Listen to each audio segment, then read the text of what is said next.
na wasalimu kwa jina la Bwana wetu Yesu Kristo. Umesalimika. Hizo ni salamu ambazo Paulo alikuwa anatoa wakati ambapo anaandikia makanisa. Taniwia radhi kwa sababu ya sauti yangu, lakini hiyo haitakuwa sababu ya injili kuhubiriwa. Maana tumeitwa ili tukaweza kuhubiri injili hata katika wakati ambao ufaao na hata katika wakati ambao usiofaa. Kwa hivyo hata ingawa mili hii yetu yaweza kuwa ni dhaifu, lakini pamoja na udhaifu ambao tuko nao, ndio thibitisho ati ya kwamba kuna mahali ambapo tunapoenda. Tasoma kitabu cha waraka wa pili wa Korintho, mstari wa waraka wa pili wa Korintho, sura ya 5 mstari wa 21. 2 Corinthians 5 and verses 21. Biblia inasema hivi: kwa maana Mungu alimfanya yeye asiyekuwa na dhambi kuwa dhambi kwa ajili yetu, ili sisi tupate kufanywa haki ya Mungu kwake yeye.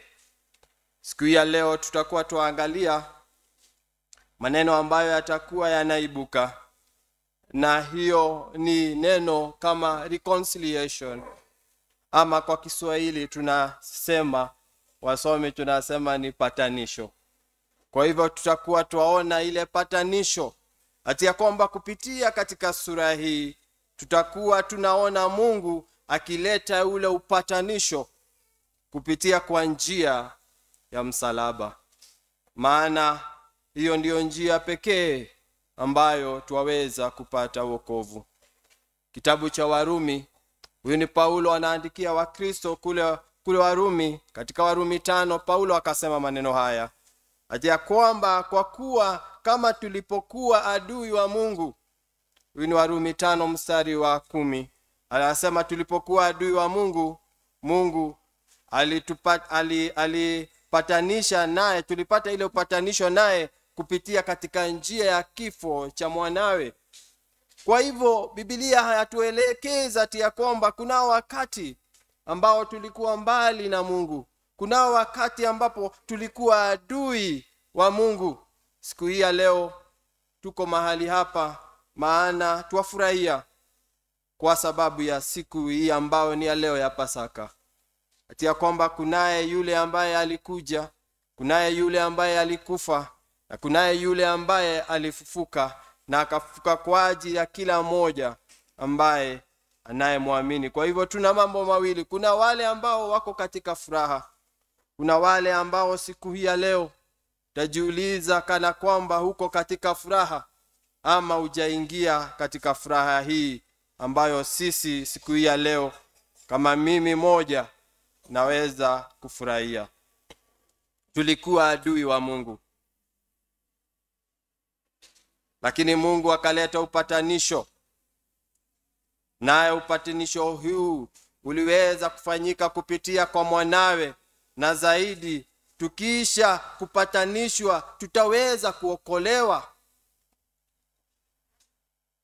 kwa uzima wake mwenyewe.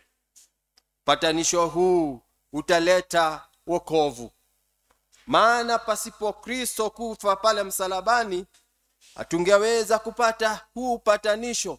Maana ilimgharimu yeye ili akaweza kuleta upatanisho wetu sisi na Mungu, ili sisi ambao tuliokuwa mbali, vile Paulo amesema ati ya kwamba tulikuwa adui wa Mungu, tukaweza kuletwa karibu na Mungu. Na kwa hii wale ambao tunafurahia, maana sasa sisi tuna upatanisho, ama we have been reconciled back to God. Tulimkosea Mungu. Dhambi iliingia kitabu cha Mwanzo 3, na kupitia katika hiyo dhambi ndiposa tukaweza kuwekwa mbali na Mungu. Na Biblia inatuambia ya kwamba mshahara wa dhambi ni mauti. Kwa hivyo kile ambacho tulihitajika kupata ni mauti, kwa maana Mungu ni mwenye haki, na Mungu akiwa mwenye haki anahukumu kulingana na kile ambacho amesema, na alisema ya kwamba mshahara wa dhambi ni mauti. Na kwa hii wale ambao walikuwa marafiki wa Mungu wakaweza kuwa adui wa Mungu, maana dhambi iliweza kuingia. Paulo anasema kuwa tulikuwa tumekufa kwa dhambi, ndiposa tulikuwa adui wa Mungu. Tulikuwa tumekufa katika dhambi. Hii alikuwa anaeleza kanisa hili la Wakristo hao huko Warumi, akawa anaeleza kwamba tulikuwa tumekufa katika dhambi. Lakini hata tulipokuwa kwenye hiyo dhambi, Mungu akaleta ile patanisho. Kwa hivyo hakuna jambo ambalo tulilolifanya ili tukaweza kuleta kukawa na ile patanisho kutoka kwa Mungu Baba, naye sisi ni Mungu Baba mwenyewe, na upendo wake aliotupenda nao ndio aliweza kutuonyesha kwetu. Hakuna jambo tulilolifanya. Mungu Baba akaleta hiyo patanisho. Hii patanisho iliweza kutendeka kupitia kwa kifo cha mwanawe. Ilikuwa lazima mmoja ataweza kufa, na kupitia kwa kifo cha mwanawe, hapo ndipo upatanisho ukawekwa, maana Mungu alikuwa mwenye haki. Jinsi ambavyo wanavyosema, chochote ambacho tunachokipanda ndicho tutakachokivuna. Maana tulipanda dhambi. Dhambi ndio ilikuwa ndani ya mioyo yetu. Kuvuna tungealivuna dhambi, lakini upendo wake kuu ukaweza kudhihirika. Yohana akasema, kitabu cha Yohana 3:16, kwa maana jinsi hii Mungu aliupenda ulimwengu, akadhihirisha upendo wake hata wakati ambapo tulipokuwa mbali na yeye. Wakati ambapo siku hii ya leo tunafurahi kwa ajili ya kazi nzuri ambayo tumeweza kuiona, tunafurahi kwa ajili hata katika dhambi zetu, ni yeye ambaye aliyetuita ili tukaweza kuja kwake. Swali la siku hii ya leo: kwa nini Kristo afe? Kwa nini ilikuwa ni Kristo? Maana lazima tukaweza kutambua maneno haya. Kwa nini ilikuwa Kristo? Mbona hakungekuwa na mtu mwingine awaye yoyote? Why he had to die?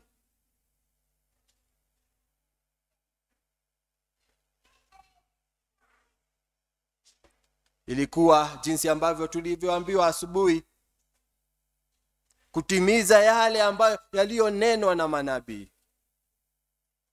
Mchungaji ameweza kutuelekeza siku hii ya leo kutoka kwa Jumapili, tukaelekezwa mpaka tukaletwa kwa Jumapili hii nyingine, na kila kitu ambacho kilichotendeka siku zile.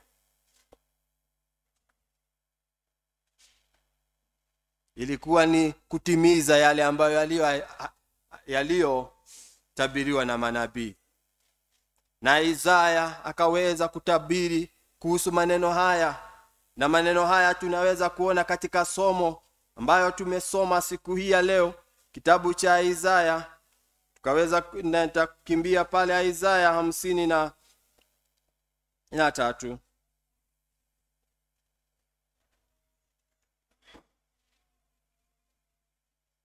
Naongea kuhusu huyu ambaye alikuwa ni kwa nini yeye alikuwa afe. Yeye ambaye Biblia inasema hakukuwa mtu wa kutamanika. Yeye ambaye alibeba dhambi zetu. Yeye ambaye alibeba umaskini wetu. yeye ambaye alikuwa kondoo asiyekuwa na mawaa, yeye ndiye ambaye aliyetosha ili akaweza kufa kwa ajili yetu. Wagalatia 3:13 inasema ati ya kwamba Kristo alitukomboa kutoka kwa laana. Alikufa kwa ajili sisi ambao tulikuwa chini ya laana ya Mungu, ili tukaweza kufanyika wenye haki. Warumi katuonyesha haki zetu wenyewe hazingaliweza kutuokoa. Hii ndiyo sababu ya yeye kufa msalabani. Kwa nini afe? Sisi tulihesabiwa, tulilaaniwa. Laana ilikuwa juu yetu. Tulikuwa tumemfanya Mungu makosa. Lakini Kristo alitukomboa kutoka kwa laana. Hii ndiyo ilikuwa sababu yake. Yeye hakufanya dhambi. Wagalatia inasema ati ya kwamba Kristo katika ukamilifu wa wakati alikuja, yeye ambaye alizaliwa na mwanamke, akazaliwa chini ya sheria, kusudi akaweza kutukomboa sisi ambao tuliokuwa chini ya hii laana ya sheria. Hatungaliweza kujiokoa. Hakuna gharama ambayo tungaliweza kulipa ama tukalipie mwenzetu ili tukaweza kupata wokovu. Ni Kristo mwenyewe peke yake. Damu ya kondoo haingeweza kuondoa dhambi. Damu, kama haukuwa na pesa, damu ya tai haingeweza kukuokoa. Damu hizi zilikuwa zinafunika dhambi, lakini hazikuwa ondoleo la dhambi. Na ndiposa Kristo ilimbidi Kristo aje na afe kwa ajili yetu. Kumbuka, tulikuwa wenye dhambi, tulikuwa chini ya laana ya Mungu, na ilibidi tukaweza kutundikwa. Yeye akabeba dhambi zetu, akatundikwa kwa ajili yetu, akaitwa laana, kwa maana imeandikwa. Paulo akasema, kwa maana imeandikwa, amelaaniwa yeye agikwae juu ya mti. Akabeba hiyo laana kwa ajili yako.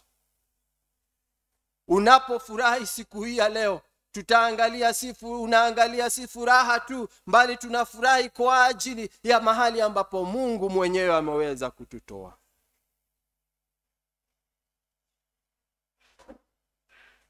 Na si furaha ile ambayo ukiniletea kitu nitafurahi kwa dakika chache kisha nikaweza kusahau. Hii hatuwezi kusahau. Je, kwa nini Kristo afe? Paulo wakati ambapo wanaandikia kanisa hili la Wakorintho, hapa mstari wa 5 sura ya 21, akasema, kwa maana Mungu alimfanya yeye asiyekuwa na dhambi kuwa dhambi. Twaona ati ya kwamba ilimgharimu, ilikuwa ni yeye afe. Na kwa hii wakati ambapo tunaingia katika hii sura, tutaona ati ya kwamba ilibidi kuwe na yule ambaye hajatenda dhambi ili akaweze kufa kwa ajili ya watendao dhambi. Tutaona nafasi ya Kristo katika patanisho ya mwanadamu na Mungu. Maana Paulo katika hii patanisho ya mwanadamu na Mungu, Biblia inasema, kwa maana Mungu alimfanya yeye Kristo asiyekuwa na dhambi kuwa dhambi kwa ajili yetu. Yeye hakutenda dhambi. Yeye akiwa pale Kalvari, hakuna dhambi yoyote awaye yote ambaye aliweza kutenda. Yeye alikuwa amekamilika. Yeye alikuwa mtakatifu. Yeye alikuwa mkamilifu. Na kwa ajili ya hiyo, hata kondoo zilizokuwa zaenda kutolewa ilikuwa ni kondoo isiyokuwa na mawaa. Hiyo ndio kondoo ambayo ingetolewa kwa ajili ya dhabihu ya dhambi ya kila mmoja wetu. Yeye tunasema alikamilika, yeye alikuwa mtakatifu, yeye alikuwa mkamilifu.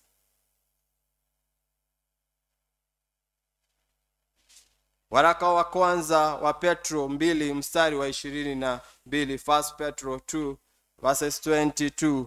Yeye hakutenda dhambi, hivyo ndivyo anasema.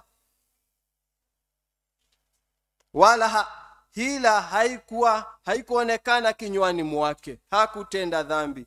Isaya anasema hivi: yeye hakutenda dhambi awaye yoyote, hakudanganya.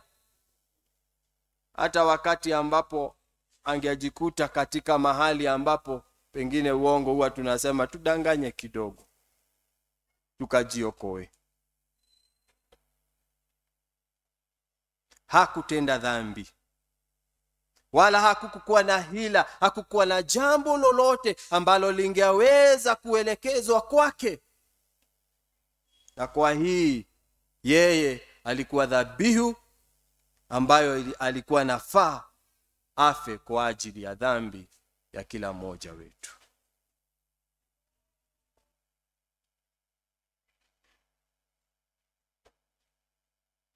Wakati Yohana alipokuwa anabatiza na alipotazama kwa mbali na akamwona Kristo anapokuja, Biblia inasema alisema, tazama mwana kondoo wa Mungu. Alimuita mwana kondoo wa Mungu aichukuaye dhambi ya ulimwengu. Yohana aliona ati ya kwamba yeye hakufanya dhambi. Huyu ni mwana kondoo ambaye anayekuja kuokoa wale ambao wako katika chini ya sheria, wale ambao wameshikwa na dhambi. Na akasema, tazama mwana kondoo wa Mungu aichukuaye dhambi ya ulimwengu. Kristo alichukua dhambi zetu. Hakutenda dhambi, bali dhambi zetu ziliwekwa kwake na tukapewa haki yake, ili sisi tukaweza kujivuna, na si kwa sababu yetu, kwa sababu ya kazi ambayo Kristo aliifanya pale msalabani.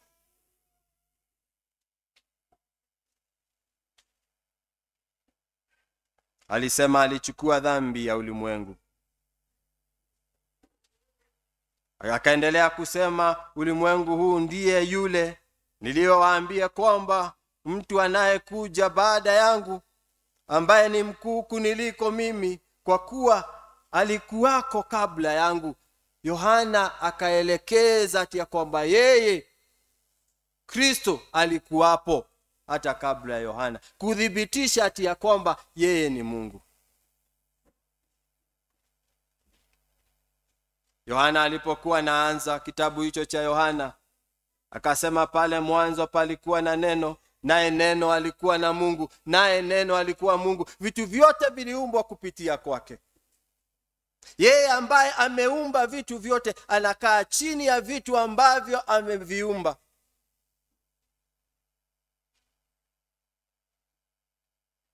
Sisi wakati mwingi tuingiwa na kiburi wakati ambapo tumefanya kitu, na wakati mwingi ukiniuliza na ninafanya kitu na nakijua na ni mimi nilikitengeneza, takuuliza, unanijua vizuri? Do you know who am I? Unajua ni mimi nilitengeneza hii kitu? Yeye pamoja na kuwa muumbaji alinyenyekea. Hii ilifaa. Hii ndiyo sababu ya Kristo kufa pale msalabani. Hii ndiyo sababu ya yeye kufa.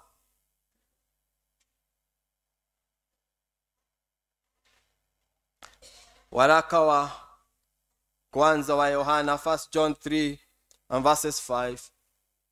Tuwaona sababu ya kuja kwake. Na katika verses 5 anasema, lakini mwajua ya kuwa yeye alidhihirishwa ili aziondoe dhambi. Hakukuwa na dhambi yoyote. Alikuja hapa katika dunia ili akaweza kudhihirishwa kwetu. Mwana kondoo wa Mungu abebaye dhambi zote za ulimwengu akadhihirishwa kwetu. Kusudi lilikuwa gani? Ili akaweza kuziondoa dhambi zetu. Ili tunaposimama mbele ya Mungu ambaye ni mtakatifu, hatutasimama kwa haki yetu sisi wenyewe, bali tutasimama kwa haki yake mwenyewe, maana atakuwa ameondoa dhambi zetu na dhambi zetu hazitatufuata kamwe. Hii ndiyo sababu ya Kristo kufa pale msalabani. Sijui kama tutakapokuwa tunamalizia, sijui kama ni kulia tutalia, sijui kama ni kucheka tutacheka, lakini kuna sababu ya yeye kufa pale msalabani kwa ajili yetu.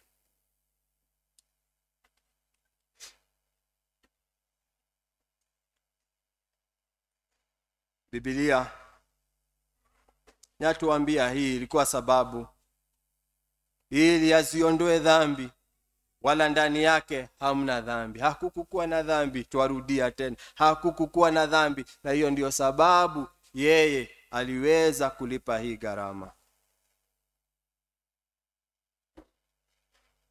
Kitabu cha Warumi, Paulo akawa anaambia kanisa hili la Warumi pale 8 mstari wa 3.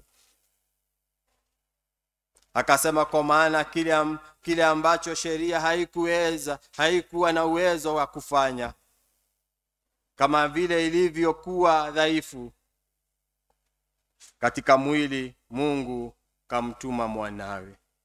Sheria haingeweza kufanya kwa maana ilikuwa dhaifu. Hata katika sheria tulipokuwa tumepatiwa, hakuna mmoja ambaye angeweza kuikamilisha. Biblia inasema hata katika udhaifu wetu, still in that state, Mungu akamtuma mwanawe mwenyewe kwa mfano wa mwanadamu. Kitabu cha Wagalatia kiatueleza hivyo na kiendanisha na jinsi ambavyo Paulo anavyoambia kanisa hii ya Wakristo hawa kutoka kule Warumi.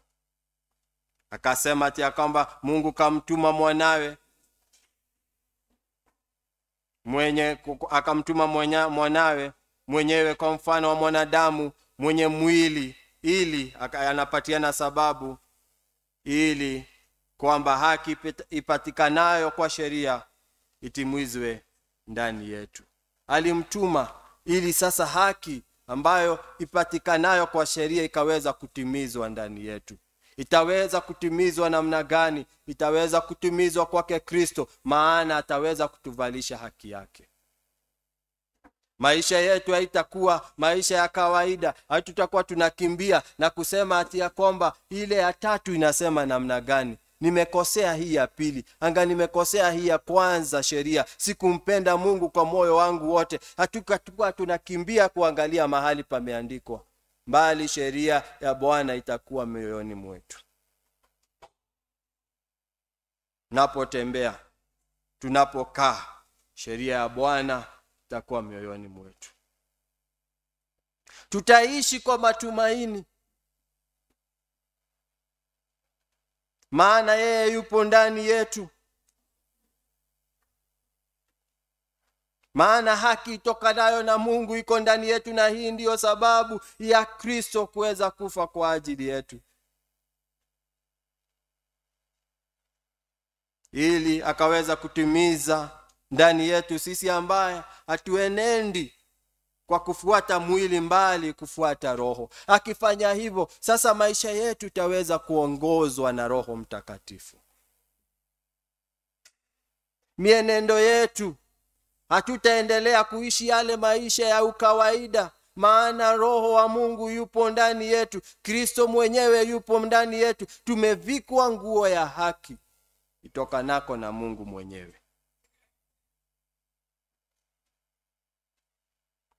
Hii ndiyo sababu alikuwa aje kwa ajili yetu, ili tukaweza kupata haki. Haki hii haitokana na kazi zetu wenyewe, bali haki hii inatokana na Mungu mwenyewe.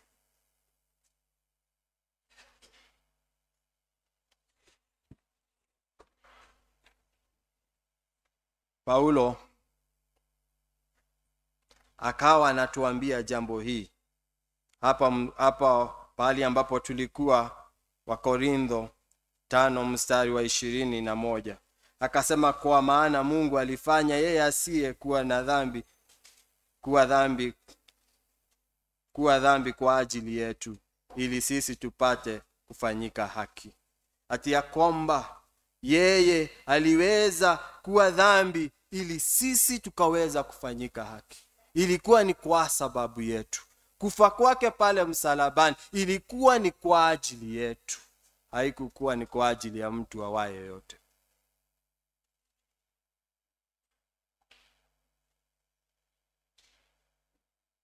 Alipigwa viboko vile ambavyo alipigwa, hakupigwa kwa ajili yake mwenyewe, bali alipigwa kwa ajili yetu.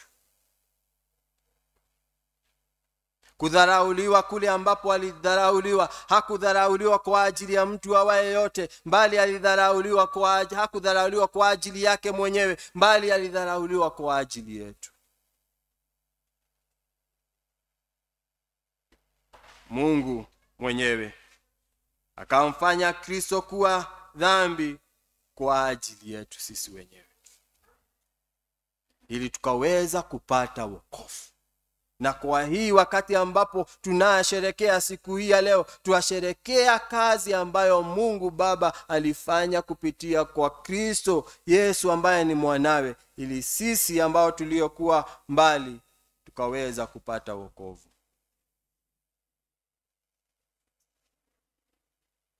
Basi twasema alikufa. Na je, kama hanga alifufuka, tungalisema nini? Ama kufufuke kama wengine kisha akufe? Dhabihu hii haingekubalika.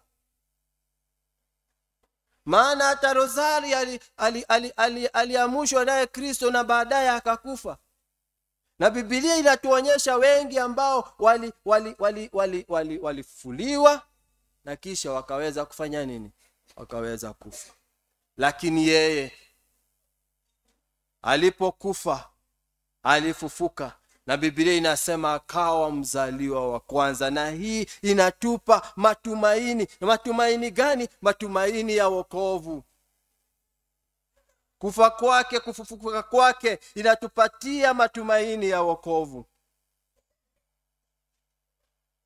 Warumi 4 mstari wa 25, Biblia inatuambia alitolewa afe kwa ajili ya dhambi zetu, naye alifufuliwa kutoka mauti ili tuhesabiwe haki.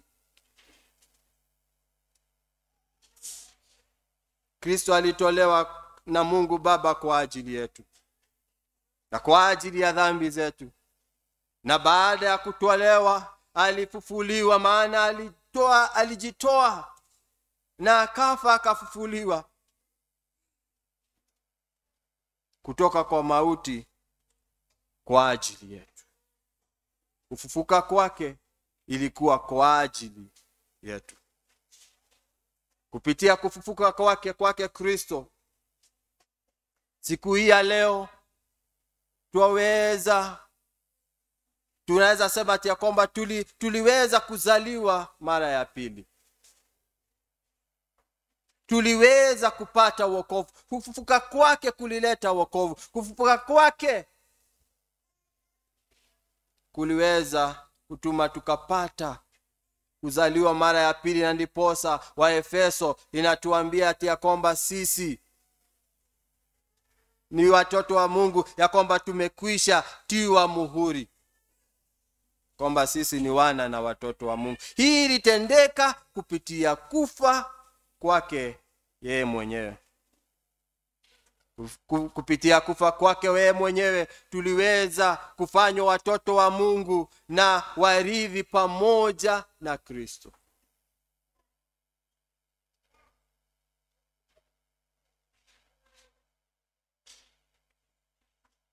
Fanywa warithi pamoja na Kristo.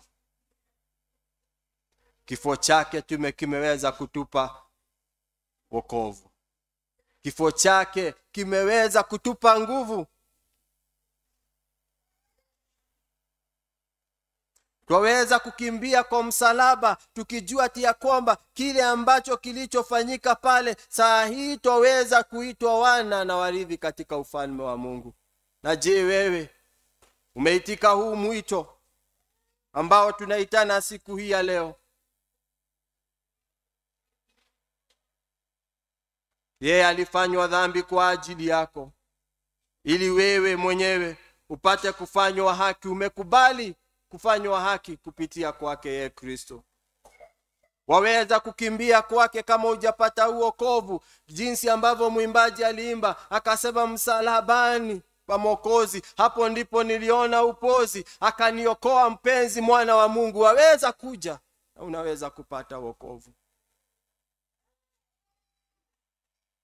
Waweza kimbia katika kulia, kaimbe jinsi ambavyo mwimbaji aliimba akasema, kijito cha utakaso, hapo ndipo nataka kukaa, nataka kuzama hapo. Na wale ambao wamepata wokovu huu, mwaweza kusema kama vile mwimbaji alivyosema, sioni haya kwa Bwana, kwake nitang'aa, mti wake sitakana, maana ni neno imara. Je, umepata wokovu? Je, umepata kuitika huu mwito?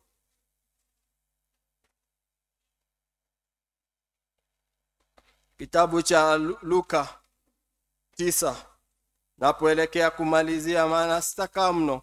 Luka 9 mstari wa 23. Hili ndilo neno la Mungu linavyosema hivi. Luka 9 mstari wa 23. Kasema, kisha akawaambia, huyu ni Yesu, yote mtu yeyote akitaka kunifuata ni lazima ajikane mwenyewe na uchukue msalaba wake kila siku na nifuate. Je, umebeba msalaba wako kila siku? Yeye alikataliwa. Yeye alikuwa na umbo usiopendeka, lakini alibeba shida zetu, alibeba umaskini wetu. Yeye ambaye alikuwa muumbaji alikaa chini alikaa chini ya wale ambao walioumba, ingawa walimdharau, lakini hakusema neno lolote. Je, wewe ambaye ni Mkristo, wewe unabeba msalaba wako na kumfuata Kristo? Lazima ukaweza kujikana. Lazima ukabebe msalaba ili ukamfuate Kristo. Lazima tukawache mambo ambayo inatushika, dhambi ambazo zinatushika kwa urahisi. Atukabebe msalaba na tukamfuate Kristo. Ingawa kutakuwa na kukataliwa, tukakubali, maana mateso ya mwenye haki ni mengi, lakini Bwana atamuondoa kwa haya yote. Kristo alipokuwa nakufa pale msalabani, Biblia inasema dhambi zetu ambazo alikuwa nazo,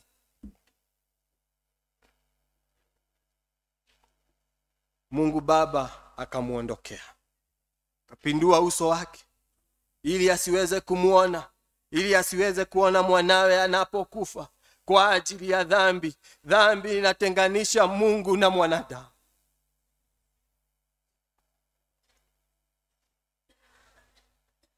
Si tukakimbia kwake Mungu tukapate wokovu.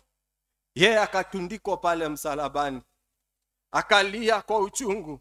Na siku ya leo ninakusihi ati ya kwamba kunayo siku utalia na utapata wa kukusikia. Yeye akalia akasema ati ya kwamba, Mungu wangu, Mungu wangu, mbona umeniacha? Dhambi ikatuma Bwana aondoe uso wake kwake.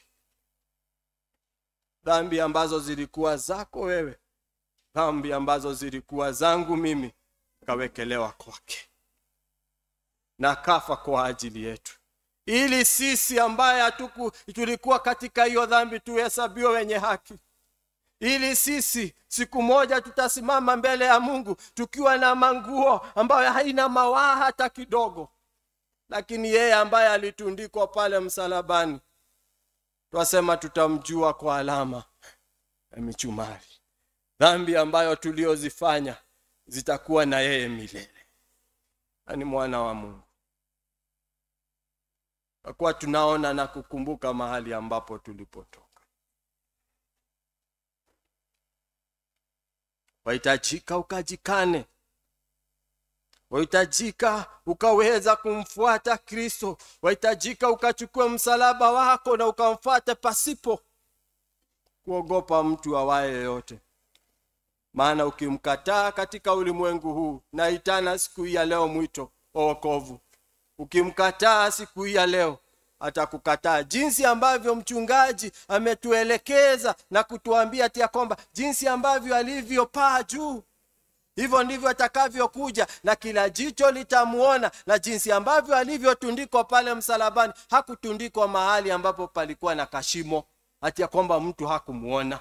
Alitundikwa mahali kila mmoja alikuwa anapita na anamuona, mwana wa Mungu aondoaye dhambi za ulimwengu, akiwa ametundikwa pale, si kwa ajili ya dhambi zake, bali kwa ajili ya dhambi zako.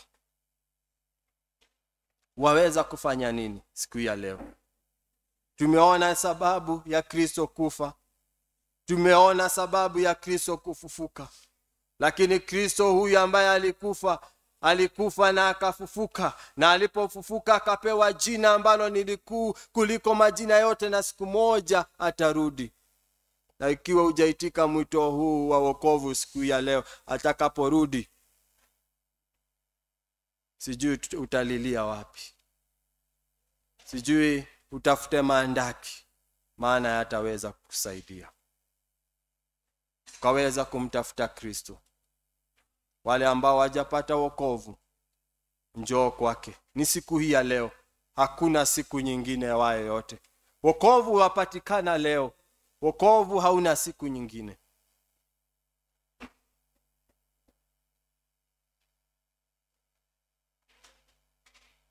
Waweza kuja na usione haya, vile ambavyo nilivyosema. Mwimbaji akaimba akasema, sioni haya kwa Bwana, kwake nitang'aa. Mti sitakana, ni neno imara.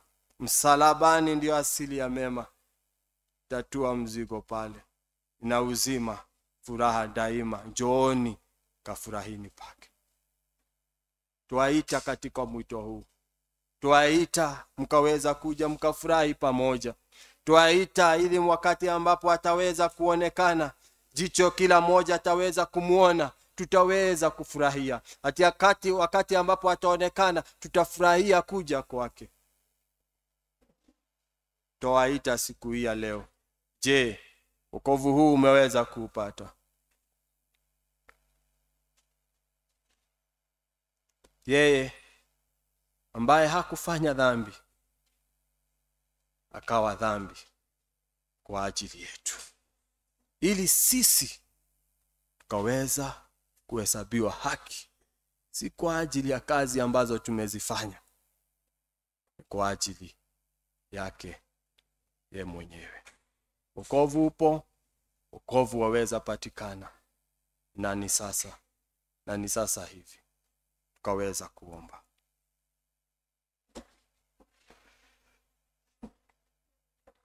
Mungu wetu na Baba wetu, ni asante kwa sababu ya siku hii ya leo.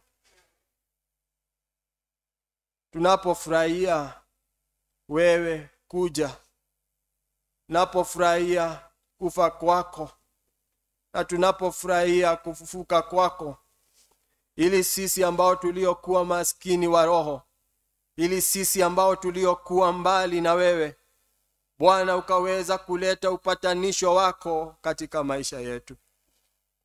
Ni asante mfalme wa ajabu, maana kupitia kwa kazi ambayo ulioifanya, siku hii ya leo twaweza kusimama kwa ujasiri na tukakaribia madhabahu yako na tukakuita Baba, nawe ukaweza kutuitika. Siku hii ya leo ukiwa Mungu ambaye ni mwenye haki, maana gharama imelipwa, hautatuhesabia dhambi yoyote. Maana umesema ya kwamba pale Kalvari yote yamekwisha. Bwana, twajikabidhi mikononi mwako wale ambao tumeweza kupata hii zawadi kuu ya wokovu. Tusionee haya, bali tukaendelee kubeba msalaba wetu na kukufuata kila siku. Wale ambao Bwana wajaweza kupata karama hii, zawadi hii nzuri ya wokovu. Tunajua kunayo kazi nzuri ambayo Roho Mtakatifu anayofanya. Umetutuma ya kwamba tukahubiri injili hii. Haukutuambia tuhubiri maneno mengine, bali ulituambia kuhubiri injili ya wokovu na injili ya kuja kwako Kristo mara ya pili. Ni asante kwa kile ambacho ulichokifanya. Mapigo ambayo iliyopigwa tumeweza kupata huru. Mapigo ambayo tulipigwa Mfalme, magonjwa ambayo yalikuwa ndani yetu ya dhambi tuliweza kupata uponyaji. Umaskini ambao tulikuwa nao Bwana tumeweza kupata kuwa matajiri kupitia kwako. Bwana tusaidie. Bwana, wakati ambapo tutakuwa tunakumbuka kile ambacho ulichofanya pale msalabani, wacha uso wetu kaweza kunyenyekea unapokuangalia na kukulilia na kukuambia ni asanti kwa kile ambacho ulichokifanya. Twajikabidhi mikononi mwako Mfalme. Nena na mioyo yetu na mioyo ya kila mmoja ambaye anayesikia. Neno lako nasema kama vile mvua inavyonyesha toka mbinguni hadi kwenye ardhi, neno lako halitakurudia bure, litatenda lile ambalo liliahidi likatende.